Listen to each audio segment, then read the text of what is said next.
My mother-in-law shoved my daughter's jackets, their little backpacks, my prenatal vitamins, all of it into black trash bags while my kids watched. And when I screamed at my husband to stop her, he looked me dead in the eye and said, "Why? You're leaving." I was 8 months pregnant, barefoot, on a porch, with 3 little girls crying around me. And the worst part, that wasn't even the beginning of the nightmare. 8 years before that moment, when I was 25 and newly married to Richard, I genuinely thought we had something real. He was charming, ambitious.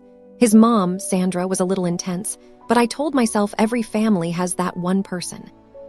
I was wrong about a lot of things back then. The problems didn't show up all at once. They crept in quietly, starting the day our first daughter, Maya, was born. Sandra looked at that baby and sighed, literally sighed, like something had gone wrong, and she said, "Well, next time, hopefully." I told myself she was just old-fashioned. When our second daughter, Lena, arrived 2 years later, Sandra said, and I quote, "Some women just aren't built for boys. Maybe it's her side of the family." To my face, while I was still in the hospital gown. By our third daughter, Zoe, Sandra didn't even bother with subtlety. She'd pat Zoe's head and say, "3 girls, bless her heart," like I was some kind of charity case. And Richard, he never said a word to stop her, not once. We were living in his parents' house by then. The official story was we were saving for our own place. The real story was that Richard loved being bobbied again. His mom cooked every meal. His dad covered most of the bills. And I was the live-in nanny who didn't own a single wall in that house.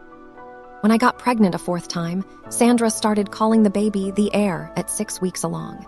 She was sending Richard links for blue nursery themes before I even had a bump. And she'd look at me and say, "If you can't give Richard what he needs, maybe you should step aside for a woman who can." Richard's response every single time, nothing, or worse, a smirk. At dinner one night, he actually joked, "4th time's the charm. Don't screw this one up." I said, "There are kids, not a science experiment." He rolled his eyes. "Relax, you're so emotional. This whole house is a hormone bomb." That night, when the kids were asleep, I tried one more time. I sat across from him and I said, "Can you please just tell your mom to stop? Maya heard her today. She asked me if Daddy was mad she wasn't born a boy." He shrugged. He actually shrugged. And he said, "She just wants a grandson. Every man needs a son. That's reality." "And what if this baby's a girl too?" I asked. He smirked. "Then we've got a problem, don't we?" I know I should have walked out that night. I know it. But I was pregnant, I had no savings of my own, and I kept telling myself it would get better. That's the part that still stings when I think about it. Sandra got bolder as my due date got closer. She started leaving empty cardboard boxes in the hallway, just casually. "Getting ready," she'd say. "No point waiting until the last minute." She'd walk into our bedroom and say to Richard, right in front of me, "When she's gone, we'll paint this blue. A real boy's room." The only person in that house who treated me like a human being was my father-in-law, David. He was quiet, worked long shifts, didn't say much, but he'd carry in groceries without making it a thing. He'd ask my girls about school and actually listen to the answer. He saw more than he let on. Then came the morning that broke everything open. David had left for an early shift before sunrise. The house felt different without him there, smaller. I was in the living room folding laundry. My girls were on the floor playing with their dolls. Richard was on the couch, scrolling his phone like always.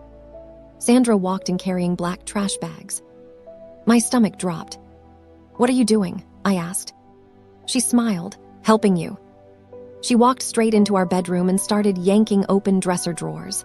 My shirts, my underwear, the girls' jackets, their little backpacks, no folding, just grabbing and shoving. I grabbed her arm. "Stop, those are my things." She pulled away. "You won't need them here." Then she went to the girls' closet. I screamed for Richard. He appeared in the doorway, phone still in his hand, and I said, "Tell her to stop, right now." He looked at the bags. He looked at Sandra. He looked at me. And he said, "Why? You're leaving." Maya appeared behind him, 8 years old, eyes huge, voice barely above a whisper. "Mom, why is Grandma taking our stuff?" I told her to go wait in the living room. Told her it was okay.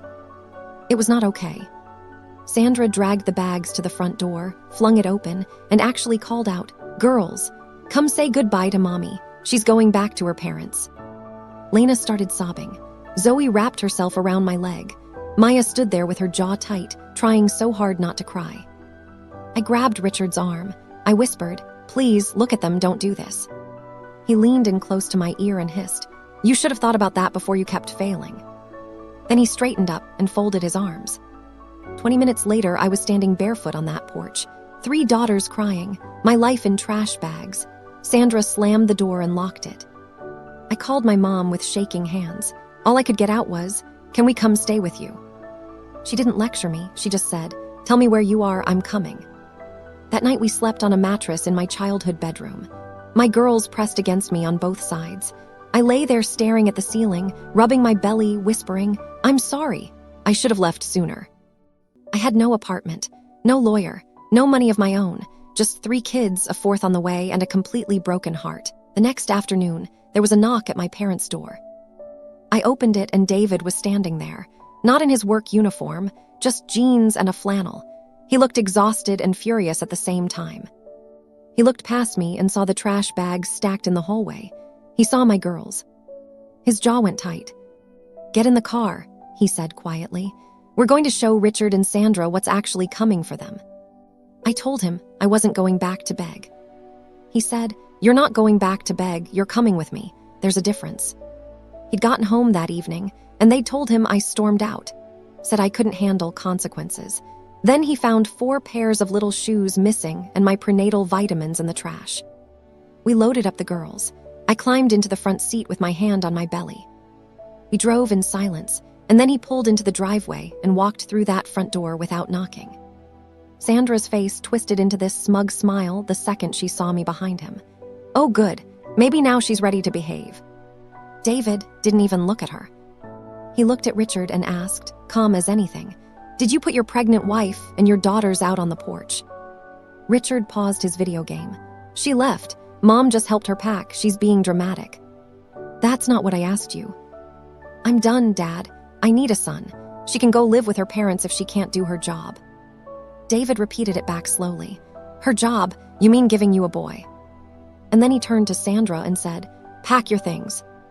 She laughed, genuinely laughed. "What?" "You threw my grandchildren out of this house," he said. "You don't get to stay in it." It was chaos after that. Yelling, slamming doors, Sandra throwing clothes into a suitcase, Richard pacing and swearing. My girls sat at the kitchen table while David quietly poured them bowls of cereal like none of the noise existed. That night, Sandra left to her sister's house.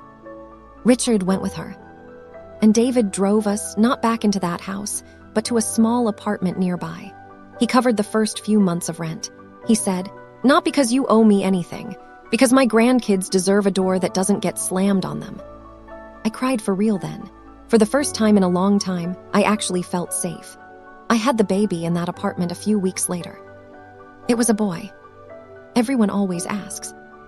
Richard sent one text when he found out, "Guess you finally got it right." I blocked his number. Because here's what I know now. The win was never the boy. The win was that all 4 of my kids live in a home where nobody threatens to throw them out for being born the wrong gender. David comes over every Sunday, brings donuts, calls my daughters my girls and my son little man. No hierarchy, no air talk, just a grandfather who shows up. I'm not going to pretend everything is perfect. I'm still healing, still figuring out the next chapter, still angry sometimes when I think about Maya asking me if her dad was mad she wasn't born a boy. But we have a door that doesn't move on us. And that's everything. So let me ask you this. Do you think David did the right thing? And be honest, should I have walked out way sooner than I did?